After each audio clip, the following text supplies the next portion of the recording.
How you envision the race playing out, at least until the last 200? Did you expect to go right to the leader? I did not expect that at all. I just felt really, really great at the start, and so I think I jumped the gun a little bit on that one. I probably started kicking just a little too soon for comfort, but in my head I was thinking where I typically start dropping off is right around like that 500 mark, in between the 400 and 500. So I told myself right there I was going to pick up the pace, and I think I gave myself too much of a boost too early. I think if I would have held on, just kind of drafted that bikini a little longer, then I would have had more at the end. Yeah. If you had the chance to do that over, would that be what you did? Oh draft yeah, it a if little I bit? had a chance to do it over, I think I would have ran it a little more strategically. I definitely learned a lot from that race, so I can't refuse that. I think I saw you were about 65 when you passed 400. Did you see that? And was that? Yeah. Did you have a target for that 400? I typically, I don't know, usually at the 800 something that I just kind of go out and run, and I'm not as strategic with it. So when I heard that I ran 65 at the 400, I think that sounded like about what I typically did when I ran my 214, 215 pace. So I thought I was about on track. Yeah. And Keeney was trying to pass you on that last backstretch, and you just didn't want to give it to her. You could have drafted off her. Is that? Yeah. I think if I could do it again, if I could go back in time and do it again right now, I definitely would, and that would have been more of my strategy.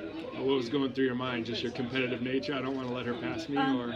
I think on that backstretch, I felt so great. I was like, I think I could hold this pace all the way through, but mentally, once you get past step in a race, I think you let one droplet through and then a flood comes. So mentally, it's really hard on an athlete. I think especially females when they get past even one time. So on that front straightaway, once one hit me, I think the rest of the wave came. And even though I might not have physically been as worse off as I thought I did, like my body just kind of was like, you're dying, and it's just like a wall that I have to really get over.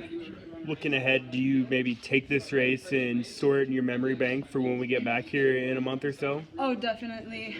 This is definitely something that I'm going to use in time from now, but the problem is there going to be someone that I'm going to be able to draft off and be able to PR at the end, I mean, just the experience of running in a race like that, so many girls between 209 and 211, that was a pretty remarkable race. What was that experience like just in general?